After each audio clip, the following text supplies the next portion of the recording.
জমিনের উপরে বসে বসে আমি নবী আমার মাওলুদ শরীফ বানাতেছ, আর তোমাদের মাথার উপরে অগণিত রহমতের ফেরেশতারা কাতারে সারিবদ্ধ হয়ে তোমাদের এই মাহফিল যেখানে আমি নবী আমার ছোটবেলার আলোচনা হচ্ছে ওই মাহফিলে হাজিরির জন্য তারা কাতার দিয়ে আসা শুরু করে দিয়েছে। সাহাবা হুজুররা বললেন, ইয়া রাসূলুল্লাহ, হাবিবাল্লাহ, শুধু কি আমাদের মাহফিলে আসবে না উম্মতের জন্য কোনো মেসেজ আছে? আল্লাহ নবী জানিয়ে দিলে, এ আমার সাহাবারা আমার উম্মতিদের জানিয়ে দেবে, সবে কিয়ামত পর্যন্ত পৃথিবীর যে কোনো গ্রামে, যে কোনো মহল্লায়, যে কোনো পাড়ায়, যে কোনো ঘরে, যে কোনো জায়গায় যেখানে আমি নবী আমার শিশুবেলার আলোচনা হবে, আমার মাওলুদের আলোচনা হবে, আমার মিলাদের মাহফিল বানাবে, প্রতিটা মাহফিলে আল্লাহ পাকের অগণিত ফেরেশতারা হাজির হয়ে যায়। আরো জোরে বলুন সুবহান। আল্লাহ নবী যখন দুনিয়া জমিনে আসেন,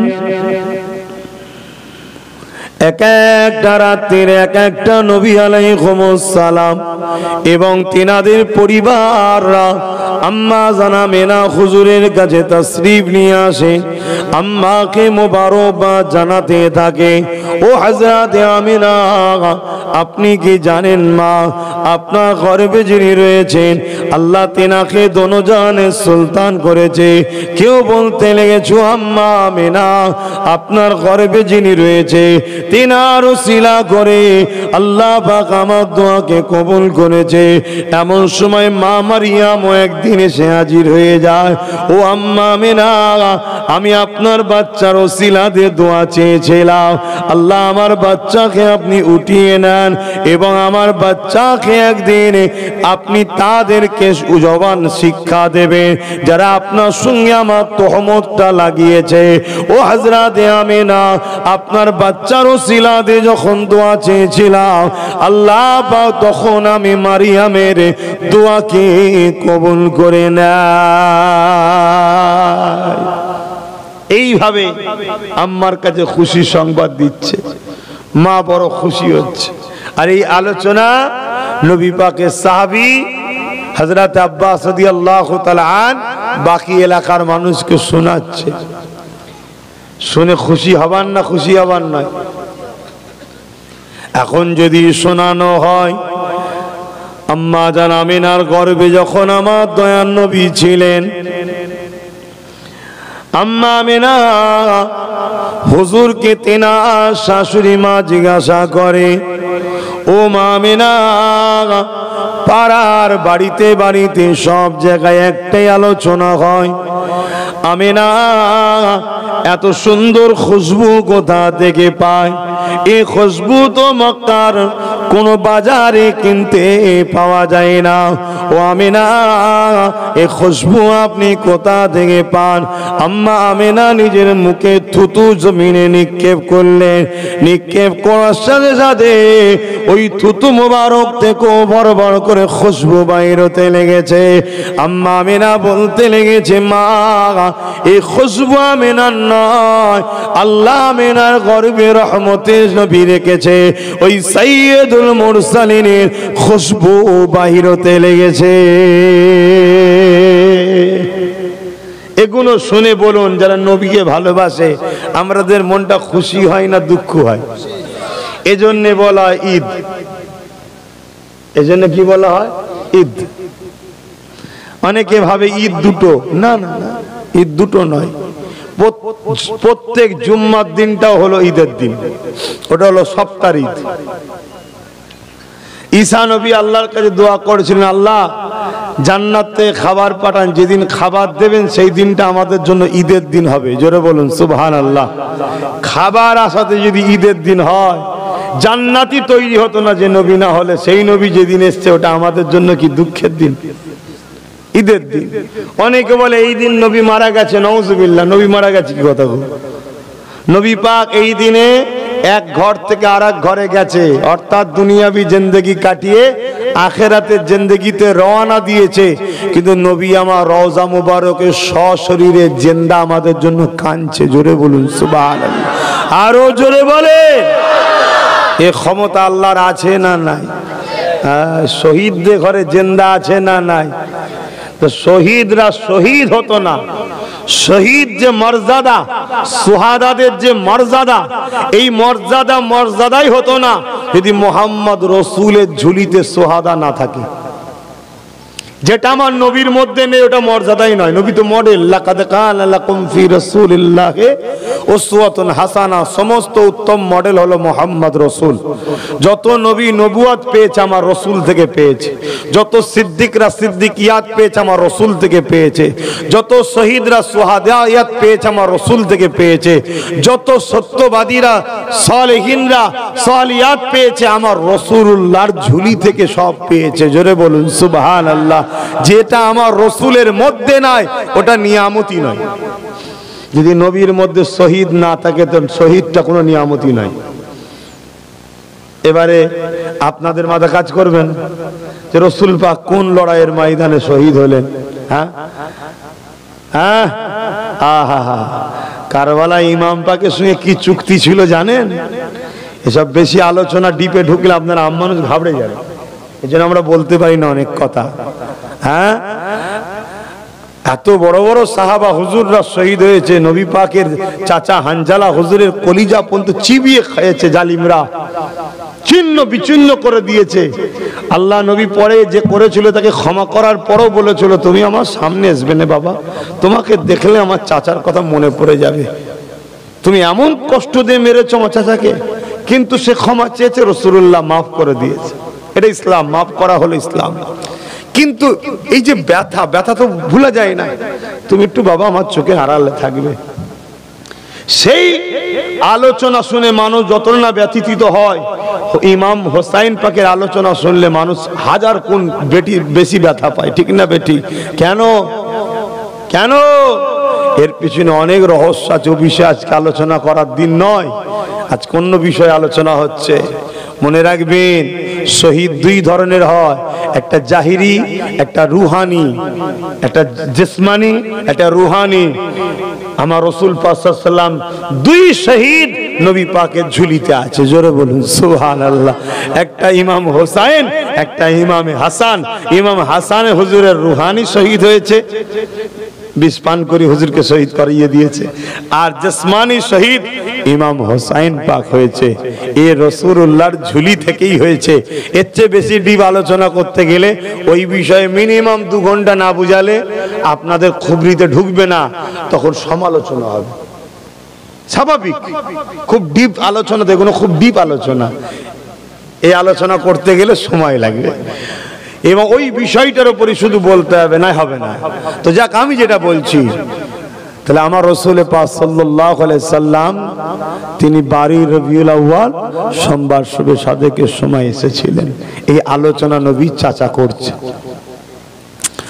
আল্লাহ নবী পাশ দিয়ে একটা রাস্তা ছিল, ওই রাস্তা দিয়ে আল্লাহ নবী যেতেছিলেন।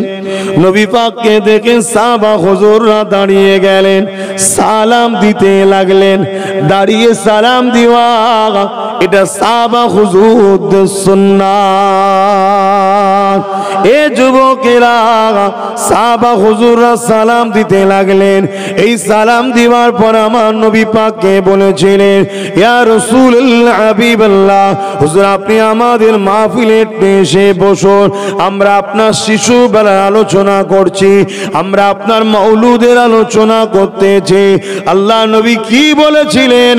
বাবা সাহাবারা, আমি রাসূলুল্লাহ অবশ্যই যাব বাবা, কেন আল্লাহ আমাকে যা দেখায় তোমরা তা দেখতে পাও না। তো নবী যা দেখেন সাহাবারা দেখতে পায় না, তাহলে আমরা কি নবীর মতো দেখতে পাই? কিন্তু কিছু মানুষ তো বলে নবী আমাদের মতো, বলুন নাউজুবিল্লাহ। হ্যাঁ, নাউজুবিল্লাহ। এতে ঈমান চলে যাবে, সঙ্গে সঙ্গে ঈমান হয়ে যাবে।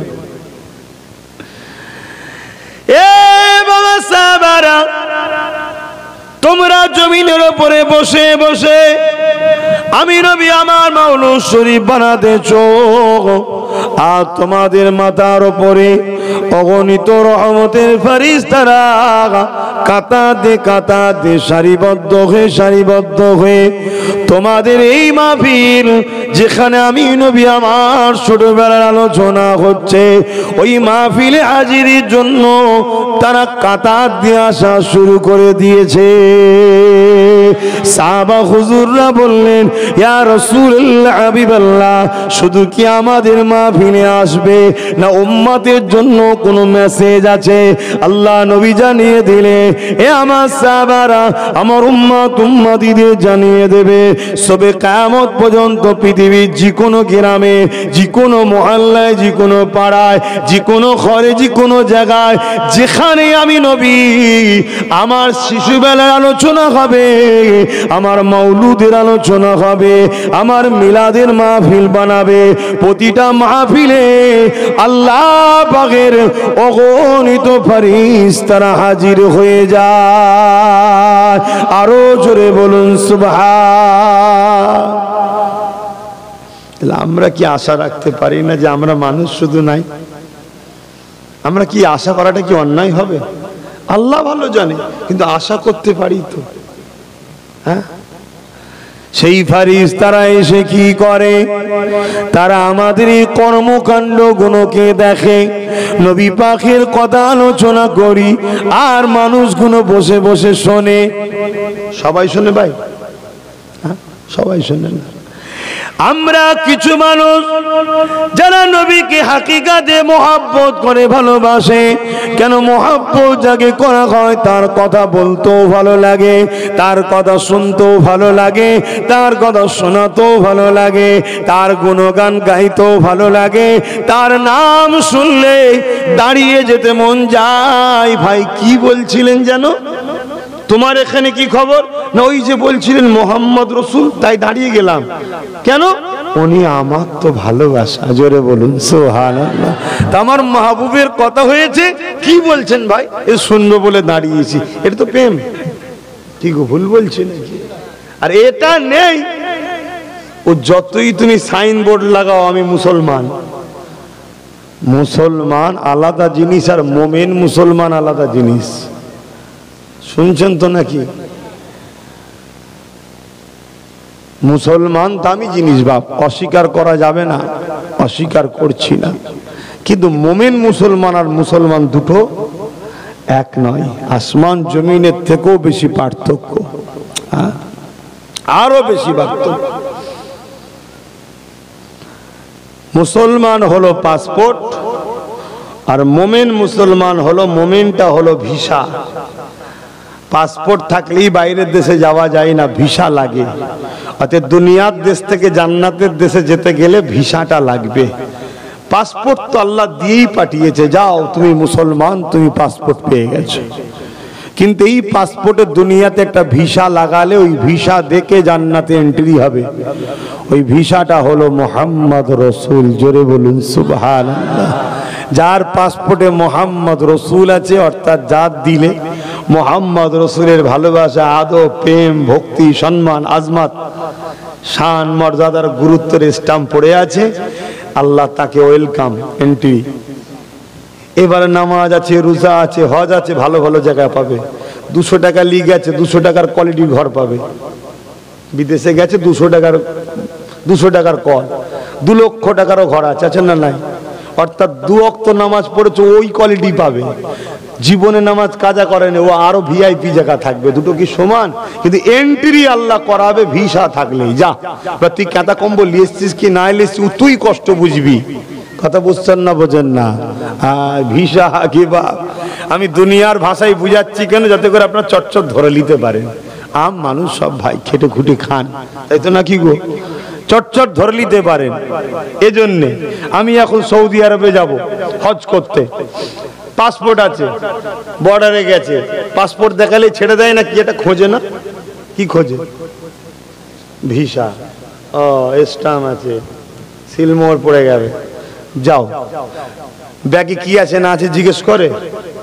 জিজ্ঞেস করেন কেন? ওটা তোমার ব্যাপার। তোমার ব্যাপার। তুমি মুসুরি খেটিয়ে ফুটপাতে থাকবে না 7 স্টারে থাকবে, তোমার ব্যাপার। তুমি যদি সেইভাবে প্রস্তুত হয়ে আসতে পারো তুমি 7 স্টারে থাকবে। তুমি প্রস্তুত হওনি, ভিসা লাগিয়ে কিছু না সাথে করে নিয়ে খালি ব্যাগ নিয়ে ঘুরছো, নামাজ নেই, রোজা নেই, হজ নেই, যাকাত নেই, খালি ব্যাগ। বুঝছেন না, বোঝেন না? আল্লাহ ঢুকতে দেবে, ঢুকতে দেবে, চিন্তার কোনো কারণ নেই। কিন্তু তার আগে এই কষ্টগুলো ভোগ করতে হবে। মশার কামড়, ইটা কামড়, উটা কামড়, বুঝতে পারছেন না? কিছুদিন শাস্তি দেওয়া হবে। এই নামাজ কাজা করেছিস কেন, যা। এই রোজা কাজা করেছিস কেন, যা। সব মিটিয়ে দিয়ে আল্লাহ বলবে ভিসা রয়েছে, যাও জান্নাতে দাও। জোরে বলুন সুবহানাল্লাহ। যাতে আম মানুষ সহজে বুঝতে পারেন তাই বলছি, একটু খারাপ লিখছেন না তো? কেন আপনারা আম মানুষ, আপনাদের কাছে আমি ডাইরেক্ট শুধু কোরআন সুন্নাহর অ্যাঙ্গেল থেকে ডাইরেক্ট হুবাহু মানে আর বাংলায় বলে দিই, আপনাদের ব্রেনে ঢুকবেন, সব পদ্য পদ্য পালার, তাহলে আমার বকাটাই বেকার হবে। লক্ষ্য একটা, যাতে করে আপনারা নবী চিনতে পারেন, আল্লাহর দ্বীনকে বুঝতে পারেন। আল্লাহর ফেরেশতারা এসে কি করে, তারা ওই মাহফিলে যারা বসে বসে নবী পাকের আলোচনা শোনে এবং যিনি আলোচনা করে উভয়ের নাজাতের জন্য দোয়া চাইতে থাকে। এ যুবকেরা, আল্লাহ নবী আরো বলেছে, আমার সাহাবারা, আমার উম্মত উম্মতিদের জানিয়ে দেবে, যারা আমার মাওলুদ শরীফ বানাবে, ওয়াজাবাত লাহু শাফাতি, আমি নবী শাফাত তাদের জন্য ওয়াজিব হয়ে যাবে। অর্থাৎ আমি নবী শাফাত অবশ্যই তারা পেয়ে যাবে। তাহলে এই মাহফিলের গুরুত্ব আছে না নাই? এ নওজওয়ানেরা, আল্লাহ নবী, নূহ নবী, দয়া নবী 570 খ্রিস্টাব্দে 12 রবিউল আউয়ালে সোমবার সুবেশা থেকে সময় দুনিয়া জমিনে আসবেন নবী আমার, এসেছিলেন নবী আমার। তার আগে আম্মা জান হুজুরের সঙ্গে অনেক অলৌকিক জিনিস ঘটতে লেগেছে। একদিন হযরতে জিবরাইল আলাইহিস সালাম আসলেন। আম্মা জান বলে, বড় গরমের সময়, দুপুরের সময় আমি একটু খাওয়া দাওয়া করে এমন করে আরাম বিশ্রামে ছিলাম, আমি ঘুমিয়ে পড়লাম। ওই খবের মধ্যে দেখতে পেলাম আমার ঘরে যেন একটা সুন্দর যুবক ছেলে প্রবেশ করেছে।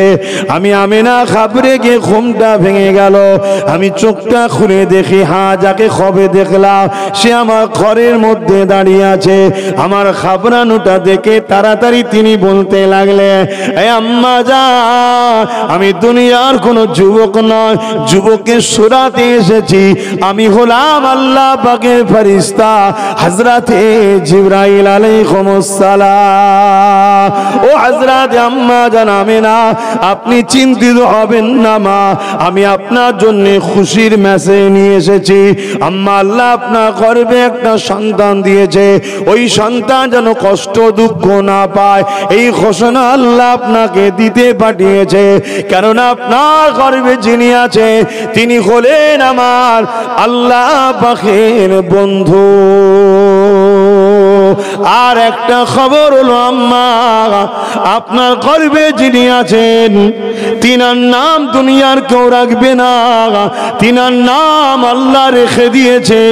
তিনার নাম হলো মুহাম্মাদুর রাসূল। মুহাম্মদ সাল্লাল্লাহু আলাইহি ওয়াসাল্লাম তিনার নাম, আল্লাহ নাম।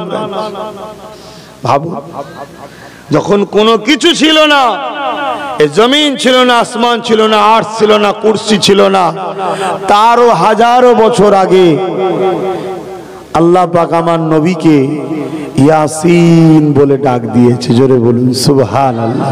কোরআনে আছে না সূরা ইয়াসিন, ওই ইয়াসিনটা আমার রাসূলের নাম। জোরে বলুন সুবহানাল্লাহ। ইয়াসিন আল কোরআনিল হাকীম ইন্নাকা লামিনাল মুরসালিন। একদম যেন মনে হচ্ছে কাউকে একদম করিব কাছে কেউ রয়েছে। আল্লাহ যেমন আমরা কাউকে ডাকি, বুঝাবার জন্য বলছি, আল্লাহ আমার রাসূলকে ঠিক ডাক দিচ্ছেন, ইয়াসিন, হে আমার ইয়াসিন। জোরে বলুন সুবহানাল্লাহ। তো নবী যদি না থাকতো তাহলে কার নামে ধরে নবী আল্লাহ ডাকছিল? এই জমিন আসমান কায়নাত সৃষ্টির হাজারো বছর আগে আল্লাহ ডাক দিচ্ছে, জোরে বলুন সুবহানাল্লাহ। তখন লাউহে মাহফুজে কোরআন রক্ষিত রয়েছে। কথা বুঝতে পারছেন? আমার নবীর মাকাম কত, শান কত, মর্যাদা কত। আজকে সেই নবী ভুলে যাচ্ছি আমরা, আমাদের ঘরের ছেলেরাও ভুলে যাচ্ছে রসুলের গুরুত্ব, আজমত, মর্যাদা, প্রেম, নবীর মাহফিলের সম্মান আমাদের ঘরের ছেলেরা ভুলে যাচ্ছে। এই জন্য তো আজকে আমাদের এই দুর্দশা। এর জন্য কাউকে দোষ না দিয়ে নিজেদের দোষটাকে আগে ঠিক করুন, রসুলকে ভালোবাসুন, নবীকে পিয়ার করুন, নবীর আলোচনাকে মহব্বত করুন, ভালোবাসুন। আম্মা জান হযরত আমিনা বলতে লেগেছে, আমি একদিন পানি উঠাতে গেলাম। আগেকার সময় কুয়াতে পানি উঠানো হতো, আপনাদের এলাকাও হয়তো ছিল। আজ থেকে 200 বছর যদি পিছিয়ে যান, সব তো কুয়াই ছিল নাকি? আর মক্কা তো মরুভূমি এলাকা, ওখানে কুয়া থেকে পানি উঠানো হতো। দূর দূর থেকে মানুষ একটা কুয়াকে কেন্দ্র করে আসতো। কুয়ার চতুর্দিকটা দেখবেন একটু উঁচু করে ঘেরা থাকে, যাতে করে বাচ্চা এবং জীবজন্তু পশুরা না পড়ে যায়। আম্মা জান আমিনা বলেন, আমি যখন পানি উঠাতে যাব, আমি আমিনা কুয়ার কাছে গিয়ে বড় চিন্তিত হয়ে পড়লাম। কেননা রশি টানতে আমার যদি বাচ্চার কষ্ট হয়, কেন জিবরিল বলেছে আমিনা আল্লাহর বন্ধু যেন কষ্ট না পায়। আল্লাহ ডাইরেক্ট পাঠাতে পারতেন না, পারেন না? যদি পাঠাতো দুনিয়া বলতো ইনি ফেরেশতা, আর না হয় নাউজুবিল্লাহ বলতো খোদার বেটা। নাউজুবিল্লাহ বলেন। শুধু মা মারিয়াম হুজুরের আল্লাহ কুদরতি ভাবে বাচ্চা দিয়েছে, স্বামী ছাড়া, পুরুষ ছাড়া। ঈসা নবীকে একদল লোক খোদার বেটা বলে না, বলে না? নাউজুবিল্লাহ বলেন। হযরতে উযাইর আলাইহিস সালামকে আবার ইহুদিরা খোদার বেটা বলে, বলুন নাউজুবিল্লাহ। আর বাপ আদম, মা হাওয়ার তো বাপও নেই মাও নেই, জোরে বলুন সুবহানাল্লাহ। আল্লাহ বানিয়েছে তো বানাইনি। তো সেই আল্লাহ মুহাম্মদ সাল্লাল্লাহু আলাইহি সাল্লামকে বাপ মা ছাড়া ডাইরেক্ট পাঠাতে পারতেন। আমার হাবিবকে পাঠিয়ে দিলাম। যেমন ঈসা নবী আসমান থেকে নামবে, জানেন তো নাকি? মই লাগিয়ে সিঁড়ি লাগিয়ে নামানো হবে, জানেন না? তা আল্লাহ পাক আমার রসুলকেও পাঠাতে পারতেন না, পারেননি? কিন্তু আমরা ঘাবড়ে যেতাম, ভয় খেতাম। দুনিয়ার লোক উল্টো পাল্টা প্রচার শুরু করতো, আরে আসমান থেকে নেমেছে, ফেরেশতা হবে মনে হয়। আর নাউজুবিল্লাহ না, যা বললাম আগে সে কথা মুখ দিয়ে বলতেও তো ভয় লাগে। কথা বুঝে আসছে? দুনিয়া ভুল বুঝতো, তাই মানুষকে শিক্ষা দিবার জন্য আল্লাহ নবীকে পাঠাচ্ছে। তাই বাপ মা আছে, কিন্তু আমাদের মতো করে নয়। আমার মায়ের পেটে আসতে গিয়ে বাপ আর মাকে এক জায়গায় হতে হয়েছে। বাপকে নাপাক হতে হয়েছে, মাকে নাপাক হতে হয়েছে। আর বেশি খুলে বলছি না। কিন্তু আমার দয়াল নবী ওইভাবে নয়, ওইভাবে নয়। বাপ আব্দুল্লাহ হুজুরের পেশিনাতে ছিল। আম্মা আমেনার ঘরে যখনই ঢুকেছে, আম্মা আমেনা নূরে মুজাসসামকে লিবার জন্য আগিয়ে এসে আব্দুল্লাহ হুজুরকে চুমা দিয়েছেন। যেই দিয়েছেন পেশিনা থেকে চলে গেছে, জোরে বলুন সুবহানাল্লাহ, রেহেমে চলে গেছে। কথা বুঝছেন? নাপাক হয়ে নয়। এমনকি আমার নবী যখন দুনিয়া এসেছিলেন, আম্মা আমেনা বলছে দুনিয়ার মায়েরা রক্ত প্রবাহিত হয়, নাপাক হয়ে যায়। কি হয় না? হয় না? আমি কিন্তু রক্ত প্রবাহিত হয়নি, নাপাকও হয়নি, জোরে বলুন সুবহানাল্লাহ। আমি ঘুমিয়ে পড়েছিলাম, শরীরটা এটা কেঁপে উঠলো, চোখ খুলে দেখি আমার পুরো ঘর আলো, জোরে বলুন সুবহানাল্লাহ। এত আলো, ওই আলোতে শাম দেশের প্রাসাদ পর্যন্ত, রাজপ্রাসাদ, তখন পৃথিবীতে শাম, সিরিয়া, কি বলে রোম, এসব পৃথিবীর বড় বড় শক্তিশালী দেশ ছিল। এসবগুলো সব দেখা যাচ্ছে। এবং 1000 বছরে একটা অগ্নি উপাসকের কন্ডু ছিল। আমার মোহাম্মদ রসুল আসার সাথে সাথে দপ করে বন্ধ হয়ে যায়, জোরে বলুন সুবহানাল্লাহ। আমি আমিনা খাসাইসুল কুবরার মধ্যে লেখা আছে, জালালউদ্দিন সুয়ুতী রহমাতুল্লাহ আলাইহি বিশ্ববিখ্যাত মুফাসসির লিখছেন, মাগরিব থেকে মাশরিক পর্যন্ত পুরো আলোকিত হয়ে গিয়েছিল, জোরে বলুন সুবহানাল্লাহ। কি গো, শুনে মনটা খুশি হচ্ছে? নয়, যার যার খুশি হচ্ছে তার মধ্যে ঈমান আছে। আলহামদুলিল্লাহ আমরা ঈমানদার। হ্যাঁ, গুনাহ আছে, গুনাহ আছে, অস্বীকার করছি না। আমার সব তো ভাইগুলো গুনাহ করেছে না করেনি, কিন্তু এই যে রাসূলুল্লাহর কথা শুনতে ভাল লাগছে, বসতে ভাল লাগছে, শুনে আনন্দ লাগছে, এটা হচ্ছে ঈমানের লক্ষণ। ঈমান আছে তাই আনন্দ হচ্ছে। আর ঈমান যদি না থাকতো করবো ওইসব শুনে কি করবো বল দেখি, মেন্টালিটি এটা হতো। কথা বুঝে, এটা ঈমানের নমুনা। আর খুব ভালো করে বুঝে লাও বাপ, তাহাজ্জুদ পড়ে পড়ে যদি কপালে কালো দাগও হয়ে যায়, যদি ঈমান না থাকে ও নাজাত নাই। ঈমান তাহাজ্জুদের নামাজের নাম নয়, 5 ওয়াক্ত নামাজের নামও নয়, রোজার নামও নয়, হজের নামও নয়, এগুলো ঈমান নয়, এগুলো আমল। ঈমান হলো মুহাম্মদ রাসূলের প্রেম আদবের নাম। জোরে বলুন সুবহানাল্লাহ। এই যে আনন্দ হচ্ছে, দেখুন না প্যান্ট শার্ট পরা দাঁড়ি চাচা, তারপরেও যখন রাসূলুল্লাহর কথা বলছি দেখছি এদের মুখগুলো খুশিতে হেসে উঠছে। জোরে বলুন সুবহানাল্লাহ। চেহারা দেখলে বোঝা যাচ্ছে ওর ভেতরটা হাসছে, আনন্দ পাচ্ছে। এটা হচ্ছে ঈমানের নমুনা। ছেলেগুলোর ভুল আছে কিন্তু ঈমানটা এখনো আছে। জোরে বলুন সুবহানাল্লাহ। আহা, তা আম্মা জান আমিনা বলেন, আমার বাচ্চা আসার কয়েক মুহূর্তের মধ্যেই এত আলোকিত, তো আমার ঘরটা আবার পুরো অন্ধকার হয়ে গেল, কুয়াশার মতো। আমি না বড় ঘাবড়ে গেলাম, বাচ্চাকে দেখছি পাচ্ছি না। আমি চিৎকার করে কাঁদতে উঠলাম, তখনই গায়েবী আওয়াজ এসে গেল, হে আমেনা ঘাবড়াওনি, তোমার বাচ্চাকে পৃথিবী দেখানো হচ্ছে। জোরে বলুন সুবহানাল্লাহ। কয়েক মুহূর্তের মধ্যে আবার আমার বাচ্চাকে আমার কোলে দেয়া হয়েছে। জোরে বলুন সুবহানাল্লাহ। এই সব ক্ষমতার মালিক কে? জোরে বলুন কে? আল্লাহর ক্ষমতা আছে না নাই? আরে নিজেকে দেখলেই তো পাবেন, নিজেকে দেখলেই তো পাবেন। বাপ আর মা এক জায়গায় হয়েছে, বাপের শরীর থেকে কোটি কোটি তোমার আমার মতো কোষ বার হয়েছিল, জানো? কোটি কোটি। রাস্তায় সব মারা গেছে, একটাই মায়ের রেহেমে গেছে, সেটা আব্বাস সিদ্দিকী, সেটা তুমি তুমি তুমি তুমি, যে যার মায়ের পেটে গেছে। তোমার আমার মতো বাপের শরীর থেকে কোটি কোটি বেরোয়, সব মায়ের রেহেমে ঢুকার জন্য স্বপ্ন নেয়, সব দ্রুত যায় বাপের শরীর থেকে, কিন্তু সবাইকে আল্লাহ মেরে দেয়, একটাকে আল্লাহ বাঁচিয়ে মায়ের রেহেমে ঢুকায়। সেটা আমি ছিলাম আমার মায়ের পেটে, তুমি ছিলে তোমার মায়ের পেটে। তা এই কুদরতটা কার? এত ক্ষমতাশালী আল্লাহ। দুটো চোখ দিয়েছে, দেখো এক মুহূর্তে জমিন, এক মুহূর্তে আসমান। দেখো কত কাছে, নাকি এই আসমান কাছে? এক মুহূর্তে দেখো, যে আল্লাহ এক মুহূর্তে তোমার আমার মতো সাধারণ মানুষকে দিয়েছে, এক মুহূর্তে এখান থেকে ওখানে চলে যাচ্ছি। আর খাজা গরিবের নামাজ এক মুহূর্তে 7টা জমিনও দেখে, আল্লাহর আরশও দেখে। জোরে বলুন সুবহানাল্লাহ। এটা অবিশ্বাসের কি আছে? আমি যদি আসমান দেখতে পারি এক মুহূর্তে, তো গরিবের নামাজ তো আমার থেকে অনেক ভিআইপি ক্যাটাগরির মানুষ, ঠিক না বেঠিক? তো তিনি দেখতে পারে না? এইসব গুণ যারা অস্বীকার করে, সমালোচনা করে, জানবেন এরা মুনাফিক। এরা কি? মুনাফিক। কেন করে? যাতে করে এদের আমাদের ঈমানটাকে এরা লুটতে পারে। নাউজুবিল্লাহ বলেন। ঈমান আগে বাঁচান, ঈমান বাঁচান। ঈমান যদি থাকে, যত ভুলই হয়ে যাক, আসামি হয়ে উঠবো, মার খেয়ে খেয়ে খেয়ে খেয়ে ঈমান থাকার জন্য একদিন ছাড় পেয়ে যাবো। জোরে বলুন সুবহানাল্লাহ। আর ঈমান যদি না থাকে, সুফি সাহেব হয়ে হজ করে পাগড়ি টুপি তসবিহ একদম যা কিছু নিয়ে যাও না কেন, ঢুকাবে জাহান্নামে, আর বার করবে না। শুনছেন তো বাপ? আর ঈমান আল্লাহর বন্ধুকে ভালোবাসা, ঈমান আল্লাহর বন্ধুকে আদব করা, ঈমান আল্লাহর বন্ধুর গুরুত্ব মর্যাদাকে প্রেম মহব্বতের সাথে সম্মান করা, এটার নাম ঈমান। এটা আল্লাহ চায় আমার বন্ধুকে সবাই সবকিছুর থেকে বেশি ভালোবাসবে। দেখুন না, আল্লাহ নিজে বলছে, আল্লাহ নিজে বলছে যে আমি তোদের শাহরগের থেকেও কাছে আছি। আল্লাহ কোথায় আছে আমাদের? বলুন। প্রত্যেকটা মানুষের এখানে একটা শাহরগ বলে রগ আছে, জানেন তো নাকি? ওই রগ কেটে গেলে মানুষ মারা যায়। কথা বুঝে আসছে?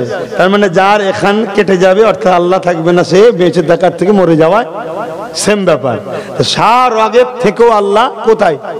কাছে। আর মুহাম্মদ রাসূল আমাদের কোথায় আছে? বলুন, জানেন না? হ্যাঁ বলবে তো সাহস করে, কোথায়? জানের থেকেও কাছে আছে। জোরে বলুন সুবহানাল্লাহ। এই যে আল্লাহ নিজে শাহরগের থেকে কাছে, আর মুহাম্মদ রাসূল থেকে, মুহাম্মদ রাসূলকে জানের থেকেও কাছে কে বানিয়েছে? আমি।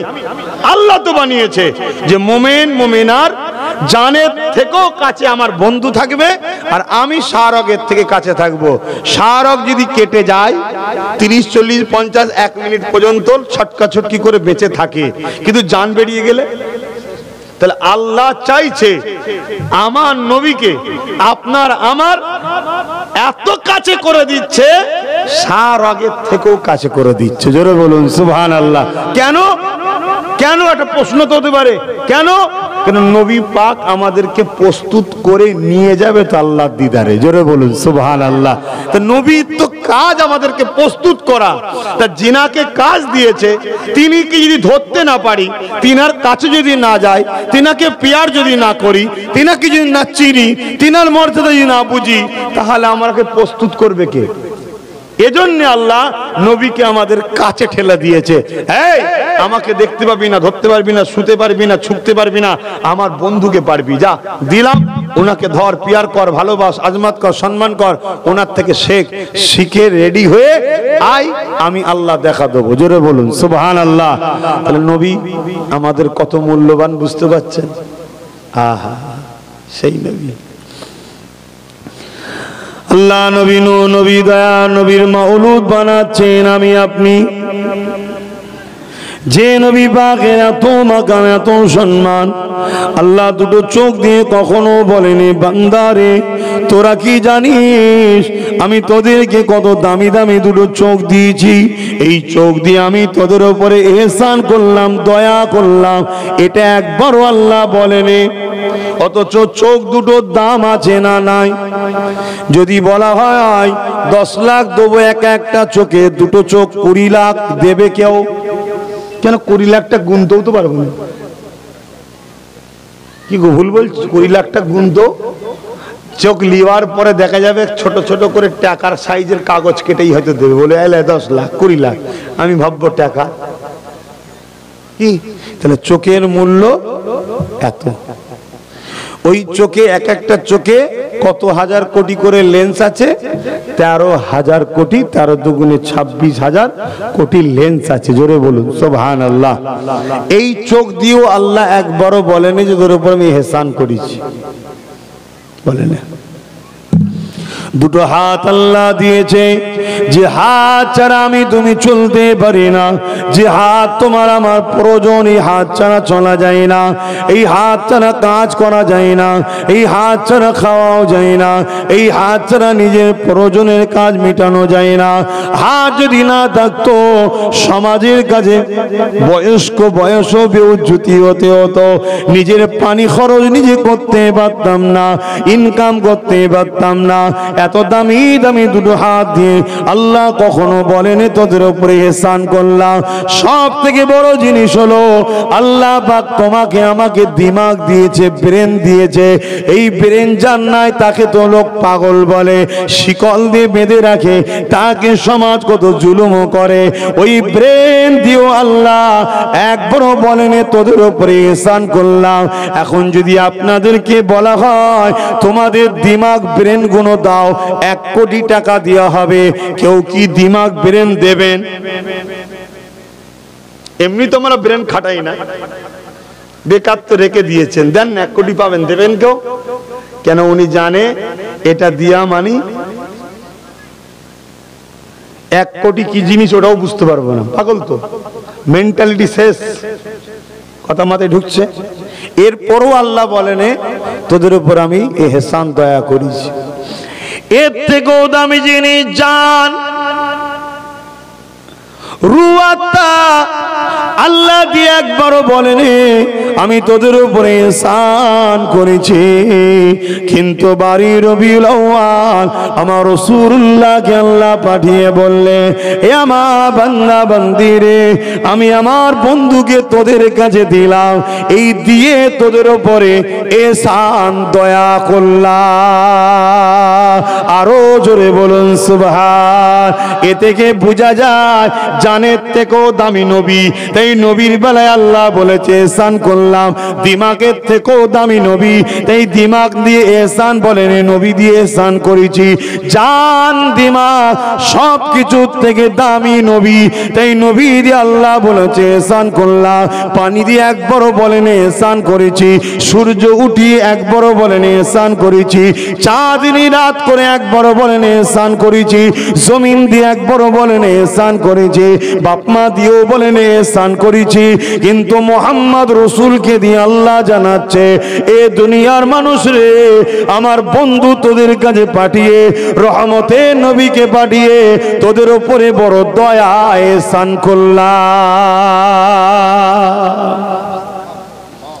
সেই নবীকে চিনুন, প্যার করুন, ভালোবাসুন, মোহাব্বত করুন, না হয় সব বরবাদ হয়ে যাবে। আল্লাহ আমাদেরকে বুঝার তৌফিক দিয়ে বলুন আল্লাহুম্মা আমিন। আরো জোরে বলুন আল্লাহুম্মা আমিন। মোবাইল আবার বার করেছো কেন বাপ? বেশ তো ভালোই বসেছিল, আবার মোবাইল বার করতে যাচ্ছে। দরুদ শরীফ আল্লাহুম্মা সাল্লি আলা মাওলানা মুহাম্মদ ওয়া আলিহি।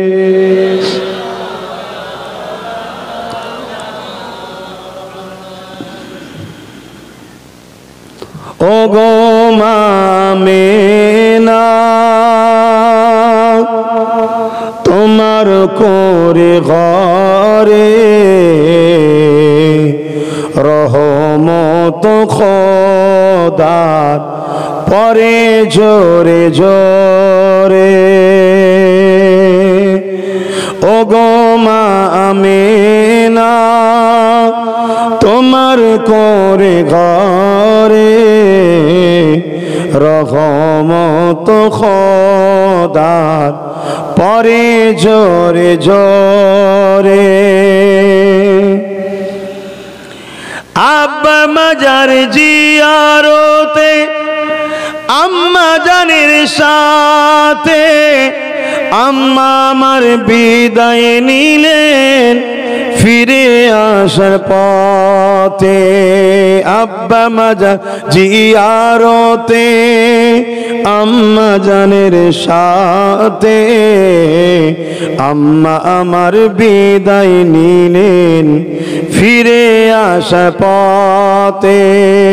ও গো মা আমিনা তোমার করে ঘরে রহমত খোদার পরে জোরে জোরে। সাহাবী চরণ চুমে ধন্য যে গোলাপফুল নামটি জাগার মাখা মুহাম্মদ রাসূলুল্লাহ। আল্লাহুম্মা সাল্লি আলা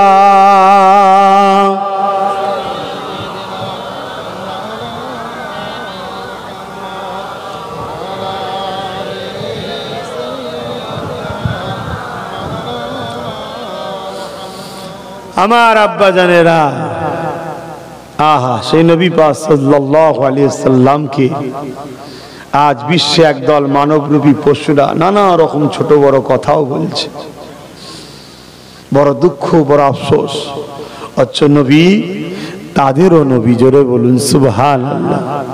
কিন্তু অশিক্ষিত হওয়ার দরুন, সত্যর আলো না পাওয়ার দরুন তারা নিজেদেরই নবীকে নিজেরাই গালি দিচ্ছে। হায় হায় হায় হায়। আল্লাহ তাদেরকে হিদায়াত দিক আর না হয় ধ্বংস করে দিক, বলুন আমিন। কিন্তু আমাদেরও জন্য বড় দুঃখ লাগে, তারা এই সাহসটা পায় আমাদের জন্যই, আমাদের জন্যই। কেন? তাদের পিছনে কিছু মানুষের হাত আছে, যে হাতগুলো বড় শক্তিশালী হাত, ওই হাতগুলোকে শক্তি আমরাই জুগাই। বুঝার হয়তো বুঝুন, না বুঝার হয়তো জবাব আল্লাহ নেবে যখন তখন দেবেন খুনি। আমার নবীর উপরে দুশ্মনী এদের কেন? যে নবী শিশুবেলা থেকে কখনো কাউকে আঘাত দেয়নি, কষ্ট দেয়নি, কারো ক্ষতি করেনি, কারো ক্ষতি চাইনি। অথচ রসুলে পাক শিক্ষা দিয়েছে যে কোনো ধর্মের হোক, মানুষকে যে ভালোবাসে না, যে প্রতিবেশীকে ভালোবাসে না, সে আমি নবী আমার কেউ নয়। এরপরও জিনার জীবনীতে, জিনার লাইফে কোন সমাজ বিরোধী, মানবতা বিরোধী কোন রকম ভাবে কোন কর্মকাণ্ড নাই, এবং কখনো সাহাবাদের ঘরে করতেও ইজাজত দেয়নি। সেই নবীর ওপরও আজ এত হিংসা কেন? একটাই কারণ, এই পৃথিবীতে একদল মানুষ অন্ধকারকে টেনে আনতে চাইছে, সেই জাহিলিয়াতপনা টেনে আনতে চাইছে, সেই নারী ভোগের জিনিস হবে, সেই গরিব কৃতদাস দাসী হবে, সেই বেটিগুলোর উপরে জুলুম হবে, সেই ইনসাফ ইনসানিয়াতকে শিখেই তুলে দিয়ে মানুষ ক্ষমতার জোরে যে যাকে খুশি লুটবে। তো এইটা আনতে গেলে মোহাম্মদ রসুলের আলোটাকে, অর্থাৎ দিনের যে আলো, হকের যে আলো, ইনসাফের যে আলো, এই আলো বন্ধ করতে হবে। বন্ধ করার জন্য তারা যুগে যুগে চেষ্টা করছে, পারেনি। যারা বন্ধ করতে গেছে দেখা যাচ্ছে তার বাড়ির ছেলে বা তার ঘরের মেয়ে মোহাম্মদ রসুলের আলোয় আলোকিত হয়ে ইসলাম কবুল করে নিয়েছে। জোরে বলুন সুবহানাল্লাহ। দেখুন না, কিছুদিন আগে আমেরিকার প্রেসিডেন্ট ছিল বুশ, কিছু বছর আগে আলো বন্ধ করতে গিয়েছিল, তার ঘরের মেয়ে হাফেজে কোরআন হয়েছে। জোরে বলুন সুবহানাল্লাহ। ইসলাম বদলা নেয় না, ইসলাম এমন একটা আলো, নবী বদলা নেয় না, এমন একটা আলো নবী বদলে দিয়েছে, ইসলাম বদলে দেয়। জোরে বলুন সুবহানাল্লাহ। হযরত ওমর ফারুক তরোয়াল নিয়ে বেরিয়েছে, 200 উট পাবে, অনেক সোনা দানা পাবে, কি করতে হবে? মোহাম্মদ রসুলের মাথা কেটে আনতে হবে। নাউজুবিল্লাহ। কেন? কি দোষ করেছে? না, সব আমার দলের লোক, আবু জেহেলের লোক সব রাসূলুল্লাহর দিকে চলে যাচ্ছে, এজন্য সরাতে হবে রাস্তা থেকে। তোমার তখন হযরত ছিল না, ফারুকও ছিল না, কিন্তু উনি এমন মানুষ হয়ে গেছেন, ওনার নাম শুধু উমর বলতেও তো আমাকে ভয় লাগছে, ঠিক না? কিন্তু বুঝাতে গিয়ে আমাকে বলে ফেলতে হচ্ছে। তো হযরতে ওমর, আবার দেখছেন হযরত ওমর চলে এলো, কেন? উনি সেই জায়গায় চলে গেছে। কথা বুঝে আসছে? কি ছিল কি হয়ে গেলেন, হ্যাঁ? কি ছিল কি হয়ে গেলেন? আহা, নবী পাক সাল্লাল্লাহু আলাইহি সাল্লামের দরবারে আসলেন, কি জন্য আসছেন ভাই? 200 উটের বিনিময়ে, ঘোড়া সোনা দানার বিনিময়ে রাসূলের শের মুবারককে নিয়ে যাবেন। নাউজুবিল্লাহ, লা হাওলা ওয়ালা কুওয়াতা ইল্লা বিল্লাহ। এসব কথা বলাও আল্লাহ মাফ করেন। তা ওমর ফারুক যখন ঢুকছে, দরজায় আওয়াজ দিচ্ছে, সাহাবা হুজুরা জিজ্ঞেস করছে কে? সবে 39 জন হয়েছে। কতজন ভাই? 39 জন। আর আবু জেহেলের ঘর থেকে যখন উমর ফারুক বেরোচ্ছে, যাওয়ার সময় বলেছে, এই আবু জেহেল। আবু জেহেল উমর ফারুককে ভয় করতো।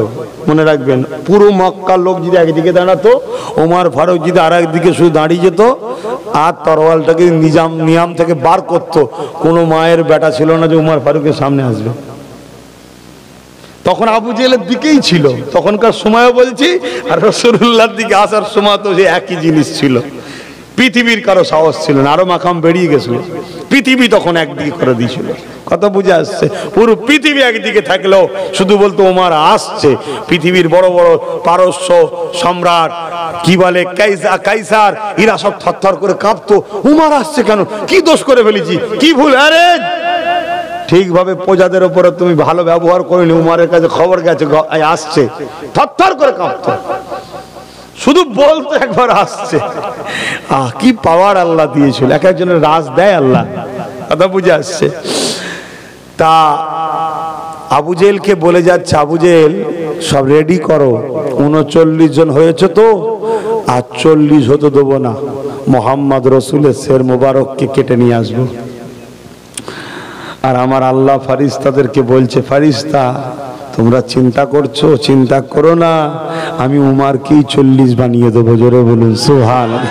ওকে তাড়াতাড়ি যেতে দাও না, ও যাক না একবার, ওই 40 হবে। 40 হতে দেবে না, ওকেই 40 করবো। আল্লাহ কি না পারে? কি? আল্লাহু আকবার বলুন, সবাই বলুন আল্লাহু আকবার। তার মানে আল্লাহ তিনি যিনি সব থেকে মহান, সব থেকে বড়। জোরে বলুন সুবহানাল্লাহ। তোমার ফারুক ঘোড়ার পিঠে আসছে, রাস্তায় অনেক ঘটনা ঘটেছে ভাই, ওদিকে আমি যাচ্ছি না, কেন সময়ের দিকে কি না জানার সময় হয়ে যাবে ভাই, দোয়া করবো। তোমার ফারুক হুজুর দরজার করে এসে আওয়াজ দিয়েছে, সাহাবা হুজুর 39 জন আছে। কে? বলছে আমি খাত্তাবের বেটা উমার। সাহাবা হুজুর একে অপরের মুখের দিকে তাকাচ্ছে, আজ আমাদের শেষ মেরে ফেলবে। পুরো মক্কা একদিকে থাকলে উমার ফারুকের বিরুদ্ধে লড়তে পারেন, এখানে তো মাত্র 39 জন। আল্লাহ নবী কিন্তু মুচকি হাসলেন শুনে, দরজা খোলো তাড়াতাড়ি, কেন? কাজ হয়ে গেছে। জোরে বলুন সুবহানাল্লাহ। কারণ নবী দোয়া করেছিলেন, ভাই আবু জেহেল নাই উমার, একজনকে দেন আল্লাহ, একটাকে দেন আমার দিকে। কথা বুঝে আসছে, কাজ হয়ে গেছে। সাহাবা হুজুররা বলছেন, হুজুর উমার খাত্তা, আরে খোলো না মিয়া, তাড়াতাড়ি দরজা খোলো। দরজা খুলে দিয়েছে, সোজা এসে রাসূলুল্লাহর কদমের গোড়ায় দাঁড়িয়েছে। আল্লাহ নবী এই জুব্বা জামা সেটা পরনে ছিল, হালকা করে ধরে টান দিল, উমার ফারুক বসে গেল। শুধু নবী পাক বললে, উমার এখনো আল্লাহ রসুলের বিরুদ্ধে থাকবে? ব্যাস চোখ দিয়ে পানি ঝরঝর করে করছে। শুধু এতটুকু বলেছে, পানি ঝরেই যাচ্ছে, কথা বলতে পারছে না, এত কাঁদছে। লাস্টে বলছে, হুজুর এই তরোয়াল দিয়ে আপনার শের জুদা করতে এসেছিলাম, একটু গোলামির জায়গা দেন, আজ থেকে এই তরোয়াল দিয়ে আপনার বডিগার্ড হয়ে থাকবো। জোরে বলুন সুবহানাল্লাহ, আরো জোরে বলুন সুবহানাল্লাহ। আল্লাহ নবীর হাতে হাত দিলেন, কলমা পড়লেন। হুজুর ইজাজত দেন। কিসের? আমি কাবার সামনে গিয়ে কলেমার ঘোষণা দেবো। কারো ক্ষমতা ছিল না তখন কাবার সামনে যে কথা বলবে, তখন সব আবু জেহেলের হাতে। কথা বললেন না, আপনি ইজাজত দেন। আল্লাহ নবী বলে, ওমর দাঁড়াও, হুজুর মাফ করবেন, আপনার উপরে কথা নয়, কিন্তু আমি যখন জালিমদের দিকে ছিলাম, শয়তানের দিকে ছিলাম, তখন আমি পুরো মক্কা দাবিয়ে বেড়াতাম, কেউ আমার সাহস ছিল না সামনে আসবে। আর আমি যখন আল্লাহ রসুলের দিকে এসেছি, আবার ভয় কাকে? হুজুর ইজাজত দেন। আল্লাহ নবী মুচকি হাসলেন, ইশারা করলেন, উমর লাফ মেরে কাবায় চলে গেলেন। যে পড়তে লেগেছে আশহাদু আল্লাহ ইলাহা ইল্লাল্লাহ ওয়া আশহাদু আন্না মুহাম্মাদান আবদুহু ওয়া রাসূলুহু। পুরো মক্কার যত বড় বড় নেতা ছিল, সন্ত্রাস, জালিম, অত্যাচারী, আবু জেহেল, উতবা, সাইবা, উমাইয়া থেকে শুরু করে সব তরোয়াল নিয়ে ছুটছে। কার এত বড় সাহস হয়েছে কাবার সামনে এত বড় কথা বলবে? দূর থেকে দেখছে খাত্তাবের বেটা কাবা ঘুরছে আর বলছে, ওইখানেই দাঁড়িয়ে গেছে, এক পা আগায়নি, যে যেখানে দাঁড়িয়েছে সেখানেই যাসনি, মেরে ফেলবে। খাত্তাবের বেটা ওটা। জোরে বলুন সুবহানাল্লাহ। সবার মাথায় হাত পাঠালাম, রাসূলুল্লাহ সারলি আসতে, ওতে নিজের মাথা রাসূলের কদমে দিয়ে এসছে। জোরে বলুন সুবহানাল্লাহ। হায় হায় হায় হায়। তো সেদিন ইসলাম পাল্টে দিয়েছে, পাল্টে দিয়েছে, প্রতিশোধ লাইনে পাল্টে দিয়েছে। তা আজও আমেরিকা বলুন, ফ্রান্স বলুন, ব্রিটেন বলুন, ডেলি পাল্টে যাচ্ছে, ইসলামের দিকে লোক চলে যাচ্ছে। জোরে বলুন সুবহানাল্লাহ।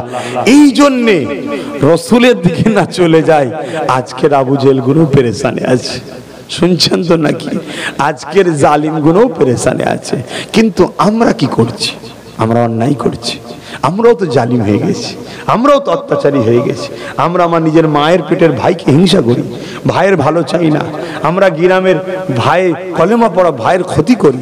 আমরা মানুষ হিসাবে প্রতিবেশী, আমার হিন্দু হোক যাই হোক, তারও ক্ষতি করি। আর আমার রসুল বলেছেন, যদি তুমি কোনো মানুষের দিল ভাঙো, আল্লাহ তোমাকে নাজাত দেবে না। তাই অমুসলিম হলেও কাউকে ক্ষতি করবেন না, কারোর উপরে জুলুম করবেন না। হ্যাঁ, যেটা আপনার হক সেটা আপনি নিন না। যদি কেউ আপনার হক মেরে নেয়, সে হককে ছিনিয়ে নেবার নামও ইসলাম। জোরে বলুন সুবহানাল্লাহ। কিন্তু কারো এক চুল পরিমাণ হক নিয়ে নেওয়াটাও হলো হারাম, এটাও ইসলামে জায়েজ নাই। তো যাক, আল্লাহ আমাদের সকলকে নবীর প্রেমিক বানান। বলুন আল্লাহুম্মা আমিন। এসেছিলাম, দু কথা বললাম, একটু সালাম দেবো। ইয়া নবী সালামুন।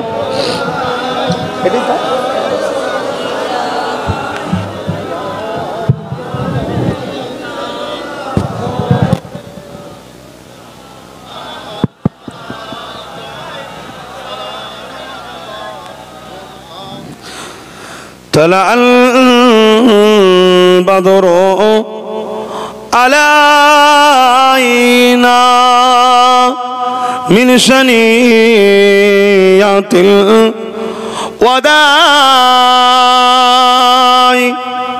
وجب الشكر علينا মাদাগা লিল্লাহ আহিদাই ইয়া নবী সালামুন ইয়া রাসূল ইয়া হাবিব সালাম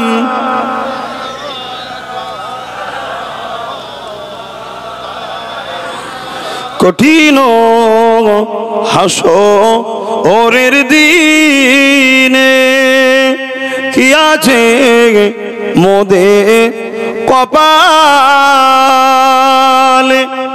গুনাহগার উম্মাহ তো আপনার লইবেন সঙ্গে মাহশরে ইয়া নবী সালামুন ইয়া রাসূল ইয়া হাবিব সালাম সালাওয়াতুল্লাহ সকলে বসুন দোয়া চাওয়া।